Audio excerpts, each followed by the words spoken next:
전 세계가 멈춰선 날, 2023년 11월 17일 금요일 오후, 실리콘밸리 시각으로 오후 4시 반, 전 세계 기술업계를 뒤흔든 한 줄짜리 발표가 올라옵니다. 샘 알트만이 오픈 AI CEO 자리에서 해임되었습니다. 주식시장이 출렁였습니다. 투자자들은 전화기를 들었고 언론은 일제히 긴급 보도를 시작했습니다. 트위터에는 단 몇 분 만에 수만 개의 반응이 쏟아집니다. 불과 며칠 전까지도 그는 AI 혁명의 얼굴로 전 세계 무대를 누비고 있었습니다. 챗GPT라는 서비스로 인류가 일하는 방식 자체를 바꾸고 있던 인물이었습니다. 매일 전 세계 수억 명이 그가 만든 제품으로 보고서를 쓰고 코드를 짜고 아이디어를 구체화하고 있었습니다. 그런데 단 하루 만에 그는 회사에서 사라졌습니다. 여기서 두 가지 질문이 동시에 시작됩니다. 도대체 누가 왜 이 결정을 내렸을까? 그리고 도대체 왜 직원들은 목숨처럼 그를 따르기로 했을까? 이 사건을 이해하려면 먼저 오픈AI라는 조직의 구조를 알아야 합니다. 오픈AI는 일반적인 기업이 아니었습니다. 겉으로 보기에는 기술 기업이지만 그 내부 구조는 제너럴 모터스나 아마존 같은 일반 기업과는 완전히 달랐습니다. 비영리 조직이 최상단에 위치하고 그 아래에 영리법인이 존재하는 독특한 이중 구조입니다. 이 구조를 설계한 의도는 단 하나였습니다. AI가 인류 전체의 이익을 위해 개발되도록 그 과정을 외부 기관이 통제한다. 즉, 오픈AI는 단순히 돈을 버는 회사가 아니었습니다. 위험한 기술을 안전하게 통제하는 기관이었습니다. 이 구조에서 가장 강력한 법적 권한을 가진 집단은 투자자도 직원도 심지어 CEO도 아니었습니다. 바로 이사회였습니다. 그리고 이사회는 샘 알트만이 자신들에게 솔직하지 않았다고 판단했습니다. 어떤 말을 했는지, 어떤 정보를 숨겼는지 정확한 이유는 공개되지 않았지만 결론은 하나였습니다. 우리는 더 이상 그를 신뢰할 수 없다. 이사회는 이 결정을 내리면서 한 가지를 간과했습니다. 법적 권한이 곧 실질적 권력은 아니라는 것을, 서류에 서명하는 것이 조직을 움직이는 것은 아니라는 것을. 샘 알트만은 1985년 미국 미주리주 세인트루이스에서 태어났습니다. 8살에 처음으로 컴퓨터를 접했고 이후 코딩에 빠져들었습니다. 스탠퍼드 대학교 컴퓨터공학과에 진학했지만 단 2년 만에 자퇴하고 창업의 길로 들어섭니다. 그의 첫 번째 회사는 LOPT, 위치 기반 소셜 네트워크를 만드는 실리콘밸리 초기 모바일 앱이었습니다.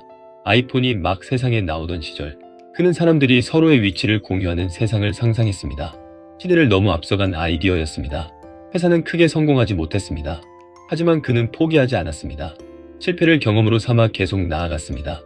2012년 회사를 매각하며 첫 번째 챕터를 마무리했고 그 실패의 경험을 고스란히 자산으로 바꿨습니다. 이후 실리콘밸리에서 가장 주목받는 젊은 투자자로 이름을 알립니다. 2014년 28의 나이에 그는 Y 콤비네이터의 대표로 선임됩니다. Y 콤비네이터는 에어비앤비, 드롭박스, 레딧, 스트라이프를 배출한 실리콘밸리 최고의 스타트업 엑셀러레이터입니다. 그는 이곳에서 수백 개의 스타트업을 멘토링하며 미래를 바꿀 창업자들을 알아보는 눈을 키웁니다.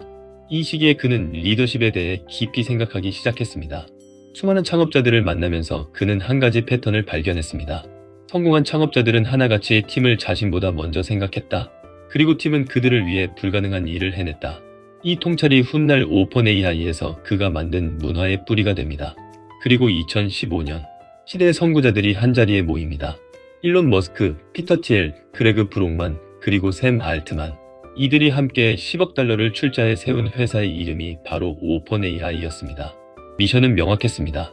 인공지능의 혜택이 전 인류에게 돌아가도록 한다. 이 선언 하나가 훗날 모든 갈등의 씨앗이 됩니다. 이사회가 샘 알트만을 해임하자 수백 명의 직원이 마치 약속이라도 한 듯 하나같이 서명했습니다. 샘 알트만을 복귀시키지 않으면 우리는 마이크로소프트로 함께 떠나겠다. 이것은 상사의 지시를 따른 행동이 아니었습니다.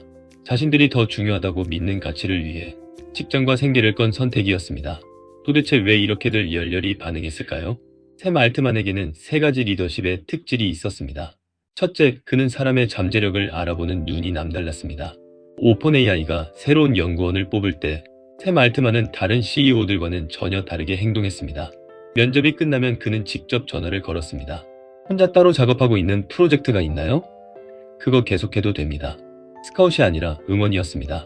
능력을 평가하는 것이 아니라 가능성을 인정해주는 것이었습니다. 직원들은 그 순간 자신이 하나의 숫자가 아니라 한 명의 사람으로 존중받는다는 것을 느꼈습니다. 둘째, 그는 실패를 혼자 짊어졌습니다.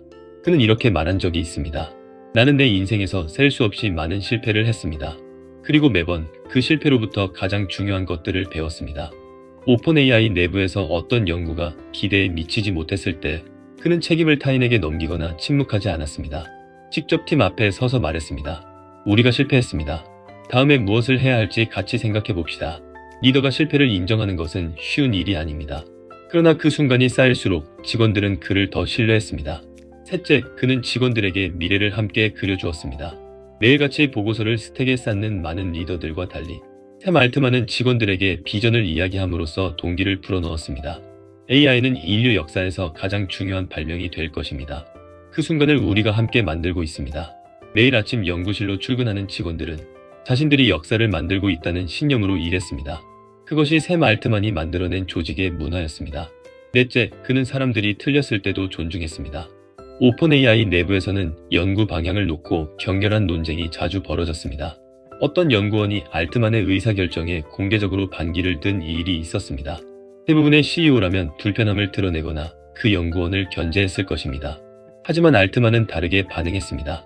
당신이 틀렸다고 생각하지만 그 주장을 끝까지 들어볼게요. 반대 의견을 꺾으려 하지 않고 오히려 공론장으로 끌어올렸습니다.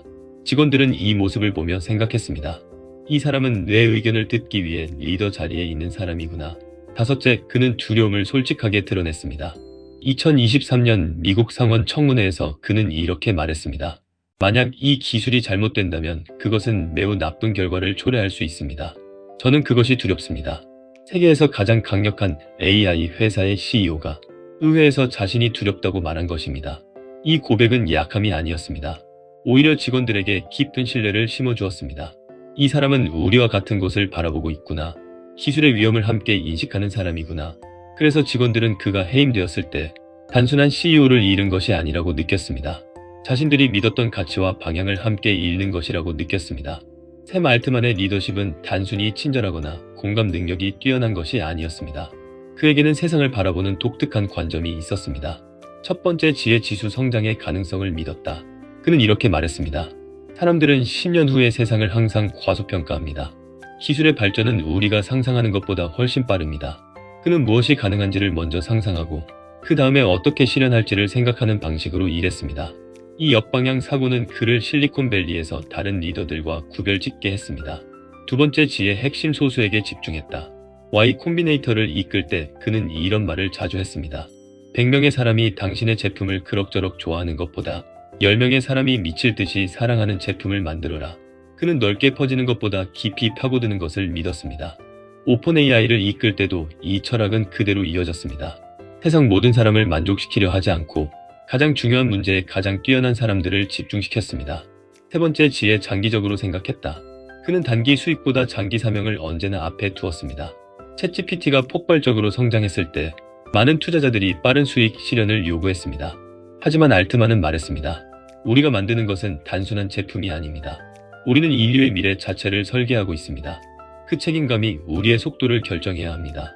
직원들은 이 말에서 단순한 수사가 아니라 실제로 그가 믿는 가치를 느꼈습니다. 그래서 그들은 그를 따른 것입니다. 2022년 11월 챗GPT가 공개됩니다. 출시 5일 만에 사용자 100만 명, 2달 만에 2억 명. 인류 역사상 가장 빠른 속도로 대중의 선택을 받은 서비스가 됩니다. 기자들은 이것을 아이폰 모멘트라고 불렀습니다. 스마트폰이 세상을 바꾼 것처럼 AI가 이제 모든 사람의 손에 닿는 도구가 된 순간이었습니다. 학생도 의사도 작가도 개발자도 누구나 이 기술을 쓸 수 있었습니다. 샘 알트만은 이 성공을 발판 삼아 더 빠르게 달렸습니다. 마이크로소프트는 130억 달러를 추가 투자합니다. 구글은 위기감을 느끼고 자체 AI 제품을 서둘러 출시하기 시작합니다. 전 세계 테크 기업들이 AI 경주에 뛰어들었고 샘 알트만은 그 경주의 선두에서 속도를 높여 나갔습니다. 하지만 오픈AI 내부에서는 심각한 균열이 번지고 있었습니다. 한쪽에서는 말합니다. 더 빠르게 가야 한다. 시장은 기다려주지 않는다. 다른 한쪽에서는 말합니다. 이미 통제되지 않은 AI가 세상에 나오고 있다. 안전 연구를 먼저 완성해야 한다. 이 충돌은 단순한 전략의 차이가 아니었습니다. AI라는 기술 자체의 속도와 통제를 둘러싼 근본적인 철학의 충돌이었습니다. 샘 알트만이 이 사회에 어떤 말을 했고 무엇을 숨겼는지, 어떤 의사결정 과정에서 이 사회가 신뢰를 잃기 시작했는지 정확한 내막은 여전히 공개되지 않았습니다. 그리고 2023년 11월 이사회는 특별회의를 열고 표결합니다. 샘 알트만을 해임한다. 샘 알트만은 해고 통보를 영상통화로 받았습니다. 이사회 측에서 일방적으로 그를 해임한다고 통보했습니다. 표정 하나 없이, 설명 하나 없이 그는 이 순간을 나중에 이렇게 회고했습니다. 그것은 매우 충격적이었습니다. 나는 그날 무슨 일이 일어난 건지 이해할 수 없었습니다. 해임 통보 후 그는 회사 슬랙에서 차단됩니다. 사원증은 비활성화됩니다. 그의 이름은 회사 홈페이지에서 사라집니다. 그런데 약 30분 후 예상치 못한 일이 벌어집니다. 간부 직원들 사이에 메시지가 돌기 시작합니다. 다들 이거 알아요? 우리 어떻게 할 거예요? 슬랙 채널에는 개발을 중단하겠다는 직원들의 메시지가 쏟아집니다. 크레그 브록만과 핵심 연구원들이 임원진에게 항의하며 사표를 냅니다. 다음날 아침 770명의 직원 서명이 담긴 공개 서한이 배포됩니다. 샘 알트만을 복귀시키지 않으면 우리는 함께 회사를 떠나겠습니다. 우리는 이 회사에 남아서 어떤 형태로도 일을 계속하고 싶지 않습니다. 이것은 단순한 항의가 아니었습니다. 오픈 AI라는 조직의 미래 자체가 이 한 사람의 존재와 직결되어 있다는 선언이었습니다. 그리고 동시에 마이크로소프트의 사티아 나델라 CEO가 발표합니다. 샘 알트만과 그를 따르는 팀을 영입해 마이크로소프트 내에 새로운 AI 연구소를 세우겠습니다. 이 순간 판도는 완전히 뒤집힙니다. 이사회는 결정을 내렸습니다. 하지만 조직은 그 결정을 거부했습니다. 법적으로 이사회는 CEO를 해임할 권한을 가집니다. 하지만 실제로 회사를 움직이는 엔진은 그 법적 권한이 아니었습니다. 엔진은 사람이었습니다. 기술을 만들고 연구를 진행하고 미래를 설계하는 사람들. 오픈 AI의 직원들은 한 가지를 명확히 알고 있었습니다. 샘 알트만이 없는 오픈 AI는 우리가 이 직장을 선택했을 때의 오픈 AI가 아니다. 전통적인 기업에서 권력은 명확합니다. 이사회, 투자자, 경영진으로 내려오는 수직 구조. 하지만 지식 기반 기업에서는 구조가 다릅니다. 핵심 인재들이 모여 있어야 기업의 가치가 생기고 그들이 떠나면 기업의 미래 자체가 흔들립니다. 오픈 AI의 경우는 더 극단적이었습니다. 그 직원들은 단순한 노동력이 아니었습니다. 세계 최고 수준의 AI 연구자들. 그들이 떠난다는 것은 회사의 두뇌가 통째로 빠져나가는 것이었습니다. 이사회는 이 점을 과소평가했습니다. 그리고 그 판단 착오가 결정적인 실수가 되었습니다. 이것이 이 사건이 드러낸 가장 중요한 진실입니다. 해고 발표로부터 약 96시간이 지났습니다. 샘 알트만은 오픈 AI CEO로 복귀합니다. 이사회 구성이 완전히 바뀝니다. 그를 해임했던 이사들은 대부분 자리에서 물러났습니다. 미디어는 이것을 극적인 복귀 스토리라고 보도했습니다. 하지만 알트만은 다르게 이야기했습니다. 이것은 개인의 승리가 아닙니다. 우리 오픈 AI의 사명이 다시 시작되는 순간입니다. 그는 복수하지 않았습니다. 복귀하자마자 그는 팀에게 이렇게 말했다고 전해집니다. 우리에게는 다음 단계가 있습니다. 같이 해야 할 일들이 많습니다. 한 명의 리더가 해고되고 닷새 만에 복귀하는 사건. 그 안에는 개인의 아집도 복수심도 없었습니다. 오직 의연함 그리고 일에 대한 집중만이 있었습니다. 복귀 후 그는 가장 먼저 직원들에게 메시지를 보냈습니다. 해고 과정에 대한 불만도 이사회에 대한 비난도 없었습니다. 단지 이렇게 말했습니다. 여러분 덕분입니다. 이제 우리가 해야 할 일을 합시다. 이 짧은 메시지 하나가 그가 어떤 사람인지를 다시 한번 보여주었습니다. 이 사건에서 가장 중요한 것은 누가 이겼느냐가 아닙니다. 어떤 구조가 드러났느냐입니다. 이사회는 결정을 내렸습니다. 하지만 조직은 그 결정을 받아들이지 않았습니다. 그리고 결국 권력은 다시 이동했습니다. 우리는 흔히 직위와 권한이 곧 전부라고 생각합니다. 하지만 이 사건은 그 생각이 얼마나 쉽게 무너질 수 있는지를 보여줍니다. 권력은 줄 수도 있고 빼앗을 수도 있습니다. 하지만 신뢰로 쌓인 권력은 누구도 쉽게 빼앗지 못합니다. 기술 기업에서 권력은 세 층 위에 존재합니다. 첫 번째, 법적 권한. 이사회의 서명이 담긴 서류. 두 번째, 실행 능력. 실제로 제품을 만들고 미래를 설계하는 사람들. 세 번째, 신뢰와 관계. CEO를 중심으로 형성된 유대와 충성. 이사회는 첫 번째 층위에서 움직였습니다. 하지만 두 번째와 세 번째 층위에서 완전히 패했습니다. 이 사건은 우리에게 조직의 본질에 대해 묻습니다. 조직이란 무엇인가? 서류와 계약으로 묶인 구조물인가? 아니면 공통된 믿음을 가진 사람들의 집합인가? 오픈 AI의 직원들은 자신들의 선택으로 답했습니다. 조직은 사람이다. 그리고 사람은 믿는 방향으로 움직인다. 샘 알트만은 그 믿음을 만드는 리더였습니다. 그래서 이사회가 그를 제거했을 때 조직은 함께 그를 되돌려 놓았습니다. 권력은 고정되어 있지 않습니다. 그것은 항상 움직이고 끊임없이 재구성됩니다. 직위는 권력을 줄 수 있지만 사람은 권력을 만들어냅니다. 샘 알트만은 직원들에게 비전을 주었고 실패를 함께 감당했으며 미래를 함께 그렸습니다. 그래서 직원들은 권력의 또 다른 형태인 신의와 지지로 그를 선택했습니다. 이사회는 법을 집행했습니다. 하지만 직원들은 신뢰를 행사했습니다. 그리고 신뢰가 법을 이겼습니다. 어떤 리더십 체계도 이 장면보다 강력한 교훈은 없을 것입니다. 권력은 서류가 아니라 마음에서 나온다는 것. 그것이 이 사건이 세상에 남긴 가장 강렬한 메시지입니다. 조직을 움직이는 것은 구조가 아닙니다. 그 안에 있는 사람들입니다. 지금 여러분이 속한 조직에서 권력은 어디에 있나요? 그리고 여러분은 지금 어떤 권력을 만들어가고 있나요? 직위가 없어도 신뢰를 쌓는 사람이 있습니다. 직위가 있어도 신뢰를 잃는 사람이 있습니다. 이 사건은 기술업계만의 이야기가 아닙니다. 모든 조직, 모든 팀, 모든 관계에 적용되는 이야기입니다. 샘 알트만이 보여준 것은 단순합니다. 사람을 진심으로 대하는 것, 실패를 숨기지 않는 것, 더 큰 미래를 함께 꿈꾸는 것. 이 세 가지가 어떤 법적 권한보다 강한 권력을 만들어냈습니다. 이번 사건에서 여러분은 누구의 편이었나요? 공익을 위한 통제를 주장한 이사회의 편인가요? 아니면 실질적인 성과를 만들어낸 샘 알트만의 편인가요?